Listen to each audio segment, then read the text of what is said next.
Oh, thank you.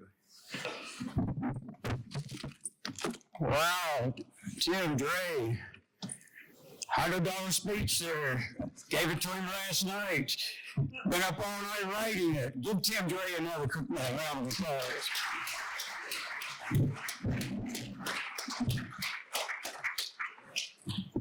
I got to do a few thank yous. By the way, as soon as I start speaking outside of West Virginia, Alabama, Eastern Kentucky, and southern part of the country, people like you start looking at me and saying, where do you get that accent from?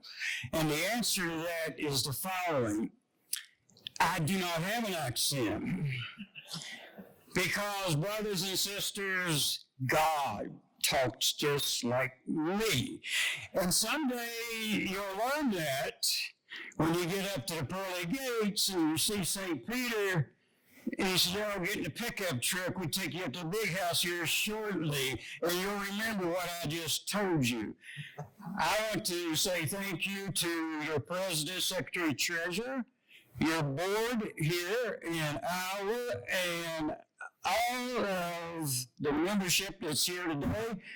Thank you for inviting me to do this. I want to thank the good people at the museum. We had a wonderful visit there yesterday. That is the John L. Lewis Museum, by the way, who I happen to think is the greatest labor leader that ever lived, and many of us wouldn't be sitting in here today without John L. Lewis and the CIO, the United Mine Workers, in 1935. So give John L. Lewis a round of applause.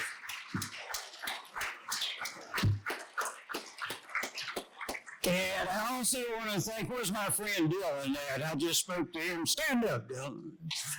Dylan's a laborer.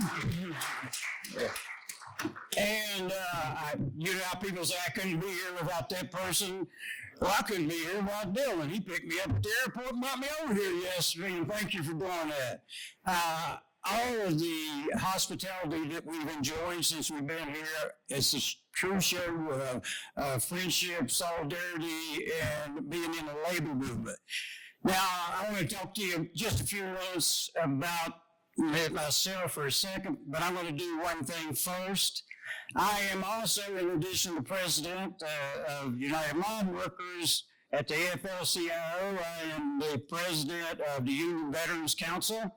So we're going to show some appreciation because we couldn't be in here right this very moment without our veterans. So I'd like to have all the veterans stand up and remain standing and give them a round of applause, but please don't sit down. All veterans stand up.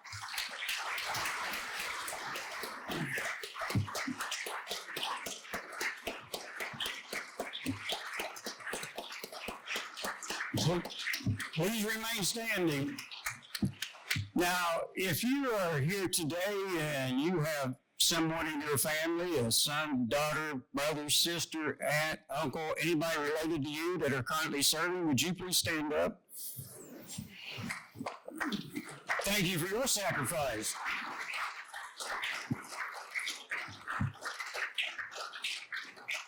I also now would ask those who have had a father or grandfather, somebody in your family that fought in World War I, II, Vietnam, you didn't have to be in a line of fire, but you just they happen to be serving this country at some point in time.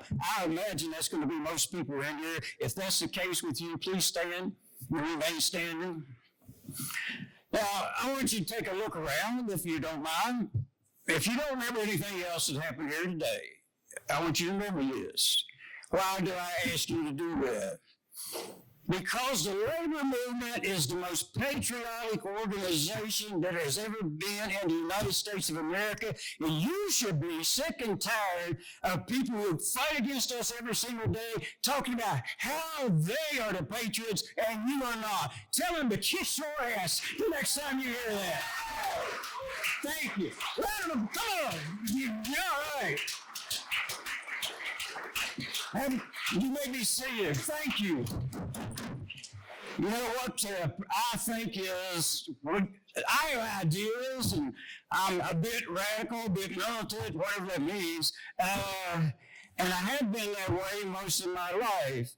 You're looking at a person who was escorted in here. I've been escorted a lot. But generally, people had state police outfits on, or sheriffs, or U.S. Marshals, or something like that. I've probably been arrested. Somebody's asked me that. Everywhere I go, it's somewhere between 25 and 30 times. I've been sued. I've been fined. But we have generally won the fights we've been in. I want to just mention something, a couple of things that Tim said. In 1989 and 90, you should not forget this. Ronald Reagan in 1981 fired the air traffic controllers and labor movement, watched that happen. We didn't do anything about it, and then encouraged every employer in the United States to do the same thing. It used to be a saying, so-and-so wants you to join the Army, the Marines. The word went out that this President Reagan wants you to bust a union, and that's exactly what happened. In 1989, a handful of coal miners in Southwest Virginia and Eastern Kentucky and Southern West Virginia said, hold up beer, we're going to show you how to do this. And went on strike and struck for 10 months. And I want you to know something. 4,000 people were arrested during that strike in nonviolent civil disobedience. We had help from the civil rights movement. We had help from the religious community. And that is what it's going to take, brothers and sisters, to stand together, lock hands together, lock arms together, and stand up against what's happening in the United States of America now. You cannot just sit by and complain about this. You've got to take action. You've got to stand up, fight back, and take back what is yours. Woo!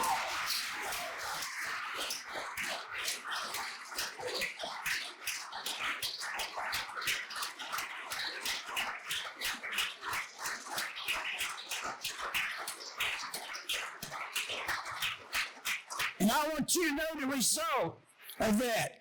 Piston, which said we're never paying into this pension plan again. We're never going to pay another dime for health care for retirees. They're on their own.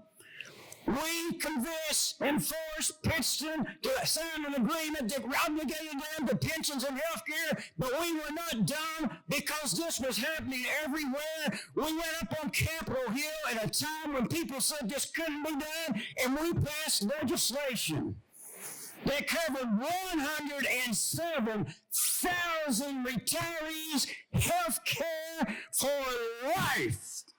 For life. Those 107,000 people have mostly passed away. That was passed in 1992. I want you to know something, though. You can't say, well, they're gone and let's forget about them.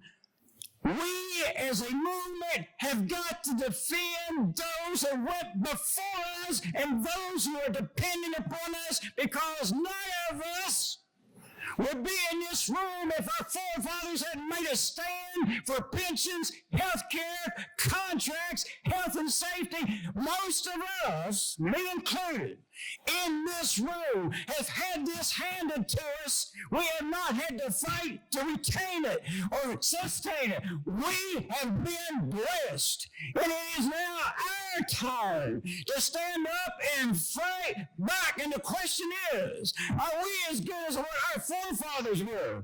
The CIO days. My great-grandmother was friends with Mother Jones. If you can believe that.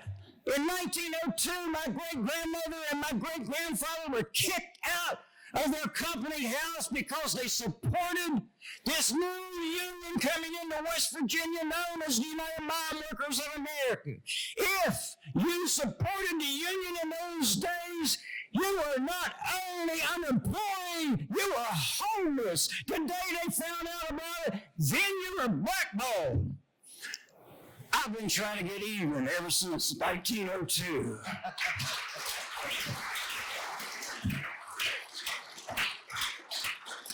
But let me tell you what my great-grandmother did and my great-grandfather. They moved to Cabin Creek. I was born 15 miles up that holler. And then that holler ended with blacktop and it started out with dirt road. That Shamrock Holler spun off from Cabin Creek Holler. It was kind of like an attachment to Los Angeles or something, only a little smaller. And I was born in a company house, but my father was on strike when I was born. I want you to think about that a minute. He was on strike for the pension plan that was created in 1946 that I ended up fighting over in 1989 in May. This has been a fight for the United Mine Workers for 100 years. And I want you to know something. They won that strike that John L.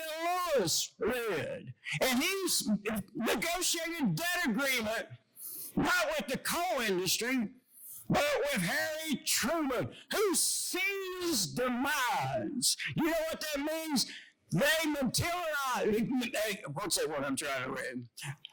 What's this? When the federal government takes something away, but when the troops come in and armed, like they are in Washington right now, and they are seen riding into the mines with scabs, with rifles holding like this, and daring somebody to stop them. But we didn't care. My dad kept on striking, and he didn't listen to anybody but his president. Not the one in Washington, the one that was president of the United Mine Workers, John L. Lewis. And they won that fight. They signed the first contract with the health retirement funds in Washington, D.C., with Harry Truman looking over their shoulder. And we've said ever since the government, we're a public employee union for a while.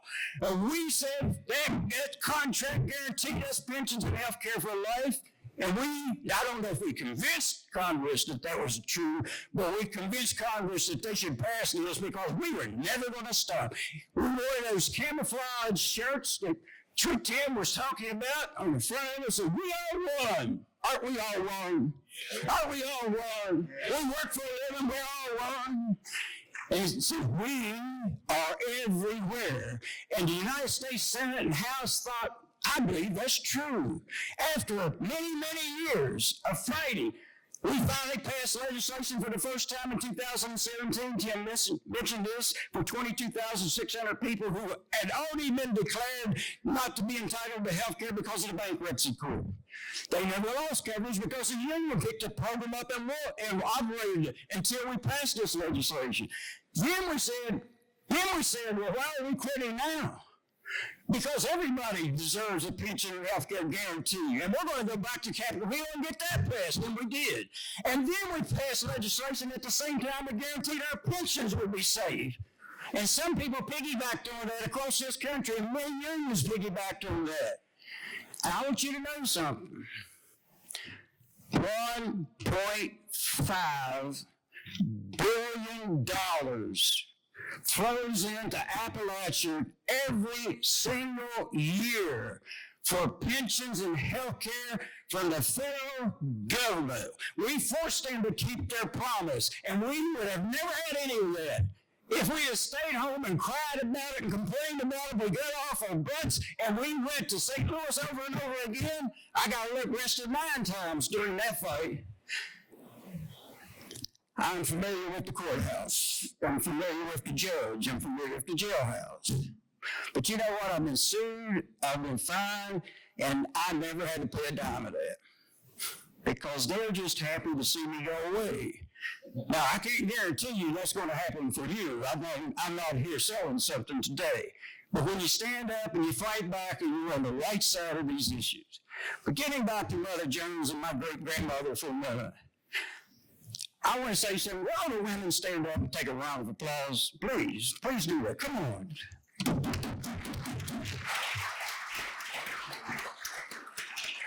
Yes. Amen. Yes.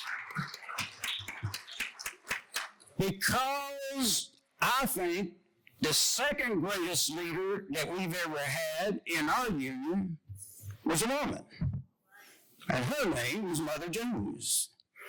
Now, Mother Jones didn't have a title, and she was asked about that a lot. You know what she said about that? She said, you don't need a title to raise hell. And you know, she wouldn't let anybody call her a lady. Are you aware of that? Are you aware of that? She said the rich aristocrats made ladies, but God Almighty made women. And that's the way I look at labor movement at this time.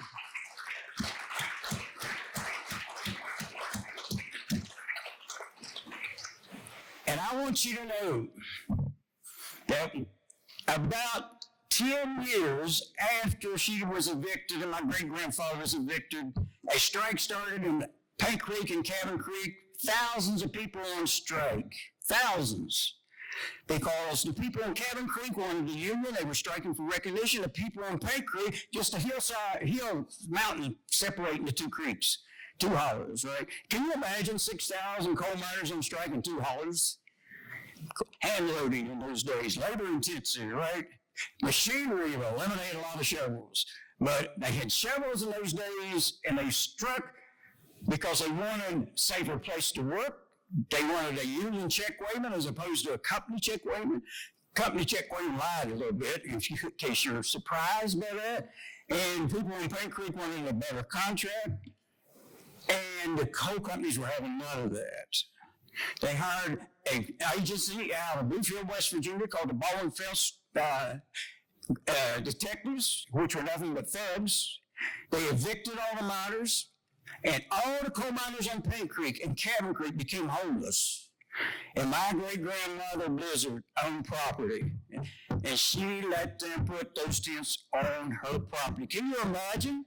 If you'd been evicted and your husband had been blackballed and you still were standing with the union because she knew it was the right thing to do, Mother Jones got wind of this. She came up Cabin Creek. They wouldn't let her walk on the road. They made her walk in the creek. So we run this road. Mother Jones got in the creek and she made her way up to meet my great-grandmother. They called for a rally. She did. They had 6,000 people show up for that rally. No PM system. No stage, just standing on a stump somewhere. And I've often wondered, how did that 6,000 people hear Mother Jones speak? And answering those, they didn't. Probably 500 people heard her, and the rest of them just had to go by what the 500 told them because you couldn't have heard her. But do you know what she told them? Not advocating this today, just repeating Mother Jones, okay?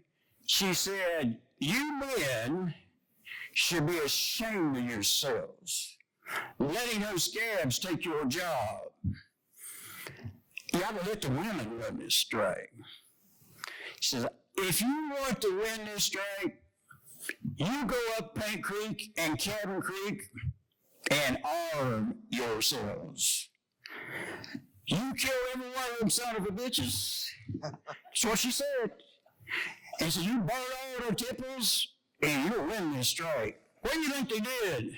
They went up Paint Creek and Cabin Creek and they armed themselves. Now we don't have a strike here. We have mine wars. There's a distinction. Strikes in those days turned into wars. The government came in, declared martial law, and took over the whole thing. And as you might guess, the government was not on the side of the workers. Had to go back to work, didn't get what they wanted, but they made it a point. Her son, Bill Blizzard, my great uncle, by the way, led the greatest, largest armed insurrection in the history of this country in 1921. When he and 10,000 other coal miners marched towards Logan County and marched towards Mingo County with the stated purpose of hanging the sheriff by a sour apple tree in Logan and going on to Mingo County to free those who had been imprisoned by the coal companies and the Baldwin Phelps thugs. Well, they made it to Blair Mountain, and 400 people up on the top of the mountain shooting a machine gun. Can you imagine if we had somebody say, we're going to go out here and walk up a hill and coal operators or the people I work for are going to shoot a machine gun at us, but it's for the better part of the union here, and see how many people we get to do that. But they did it. The point of all this is people died for us to be sitting in this room right now. They died. And sometimes in a local union meeting, they say, boy, I don't feel like going. It's too hard. It's too tough. Oh, I don't like listening to all that stuff. If you ever lose the labor movement in this country, you lose the middle class. Just remember that. We go forward just a little bit 1 year later. By the way, Mother Jones went to jail at the Pancreas Creek strike. She almost died of pneumonia. A lot of people don't know that. But a new governor came, and he was a doctor. He saw she was about to die. He had her taken to the hospital. And that's all saved her life. You know what she did when she got out of the hospital? She got on a train and went to Ludlow, Colorado. She got to Ludlow, Colorado because there's another UMWA strike going on. Those same ball-and-fist thugs made their way to Ludlow, Colorado, put a machine gun up on a hill, and shot into the Ludlow tent column. How many of you know this history? Anybody know this history? Well, I'm going to tell you what happened here. These are women and children. In the middle of the day, a 12-year-old boy stood up and they shot that machine gun and cut him half in two. A 12-year-old boy. The riders were digging holes inside the tent to get in them like a foxhole so the machine gun wouldn't hit them. In one of these tents, they dug a cellar, and there was 13 women and children in that cellar. These people walked off that hill, carrying kerosene, and poured it on the tents and set them on fire. Set them on fire and burned 13 women and children alive. There's a monument put up in 1918, huge monument, dedicated to these people who gave their lives for the United Mine Workers. And you too, by the way. And you too, by the way. Not just themselves. Do you know who owned those properties? The mines, the steel mill, John Rockefeller. The richest man at that time in the United States. So many of our people today say, oh, I like that rich guy. He's going to look after everything that bothers me. He's going to give me a good job, and he's going to give me health care. That's all BS, folks. John Rockefeller, the richest man in the United States, was told, Mr. Rockefeller, we believe these strikers are willing to die for what they believe. What do you think he said about that? Well, if they're willing to die for what they believe, I'm willing to kill them for what I believe. These people were mostly immigrants, couldn't speak the English language. We used to print our material in 25 different languages back in those days to communicate with one another. In the middle of that same day, Louis Tikas, the leader at the Ludlow colony, was hit in the face with a butt of a rifle. Then he was beaten half to death with that rifle and shot 3 times. That's how they treated union leaders in those days. How many people would be willing to be a union leader if you knew that the National Guard or some thugs are going to come to your house and kill you, shoot into your house? That's how tough it was. That's where we've come from. That's our heritage. Nobody will say, oh gosh, we need to treat these workers better. I ask all the time when I get interviewed by reporters about health and safety. I ask them, some of them be from a big time paper like New York Times or the Washington papers. I said, do you know how many pieces of legislation the coal industry has supported to make mines safer and healthier? You know what they said? No. How many? And which ones? None. Never, ever. They fought against every piece of legislation. So we move now to 1935. 1935. When finally the Wagner Act was passed. Do you know why so many people joined the Union between 1935 and 1947? We got the CIO, 3 million people joined the labor movement. We just set down strikes in Detroit and Flint and those places for auto workers. You know why people joined the Union at that time? Oh, come on. You had a right to join a union then. You had a right to join a union for 12 years. In 1947, Taft-Hartley was passed. Do you know what piece of legislation we should be all behind? And everybody's afraid to say it, but I'm not. We need to abolish Taft-Hartley and the right to work in any of these states.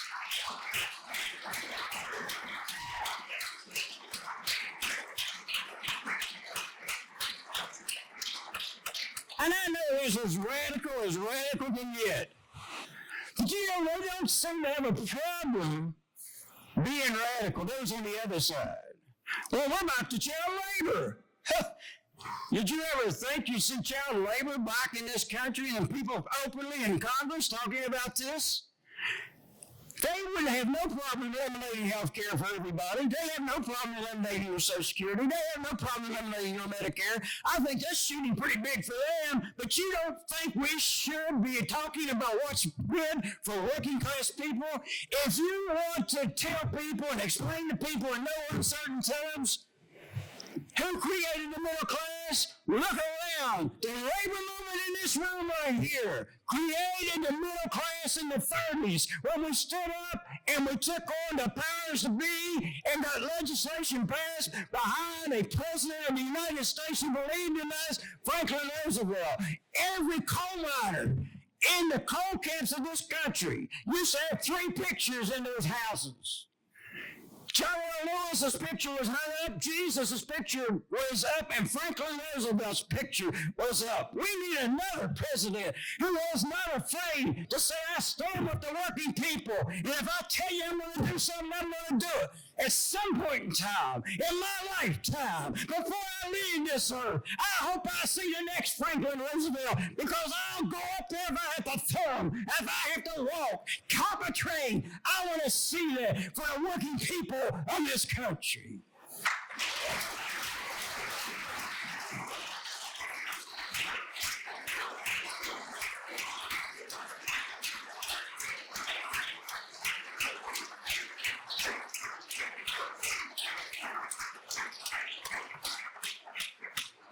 And don't be ashamed for what we stand for. People ask, I think I heard the question early on here, well, what do we stand for? Well, I'll tell you what we stand for. It's equal treatment of all God's children, red, yellow, black, or white, male or female. We're all precious in God's sight. We should be treated the same on this earth. We shouldn't have to have legislation, but we do. And we should be for that. I'm for Social Security, and I'll make no bones about that. I'm for health care for everybody. Nobody should die as a citizen of the United States because they can't afford to go to a doctor.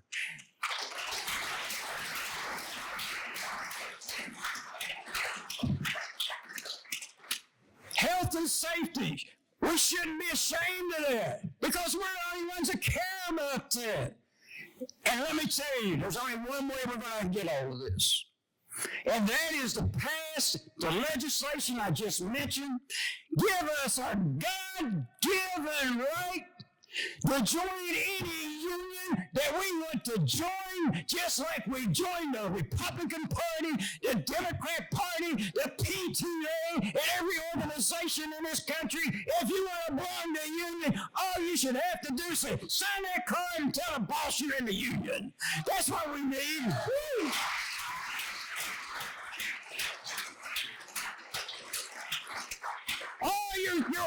You're wishing too high. You're wishing too high.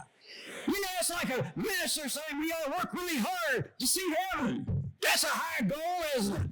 Heaven on earth to me is for workers to have more rights in this country than the rich people, at least the same amount.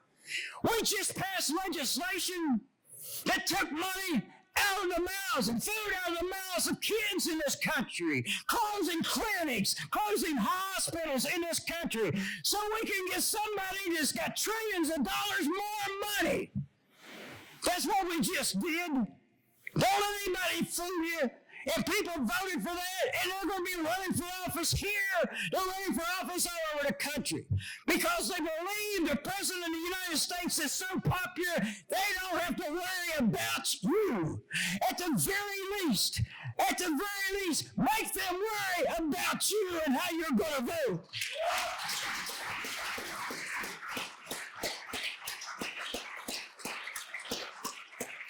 I'm going to close. I know we're getting nervous about how much time I'm taking, but keep going. Well, I'll recall here in a minute. People won't come up here and get saved. I can wish. So once we get it right to organize, we're going to do what the CIO did. Everybody's an organizer. I don't care who you are, what job you got to be recruiting union members. If we got 1,000 people or 10,000 people, I think it's 27,000 people I heard mentioned here earlier, all of them ought to be organized. Talk to your neighbor. Talk to your brother. Talk to your mom. Talk to your dad. Talk to your uncle that thinks he knows everything. You all got one of them. And what will we tell them? I heard somebody say, what do unions do? Well, think about this. You would tell these people what? If you want to make more money, join a union. If you want to make more money, join a union. Do what? Join a union. Louder, please. Join the union. And then you'll see somebody without health care, and you'll say, if you want better health care or health care period, you should join the union. If you want equal treatment on the job, you should join the union. If you want more health and safety, you should join the union. If you want to protect Social Security, you ought to join the union. If you want to protect Medicare, you ought to join the union. If you want to protect Medicaid, you ought to join the union. You want to end poverty, join the union. And if you just want to tell a boss that kiss your ass, you should join the union.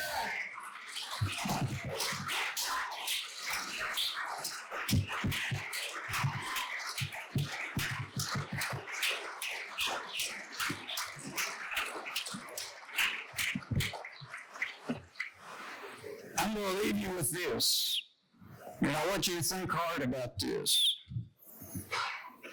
Whenever those women and children were burned alive at Ludlow in 1914,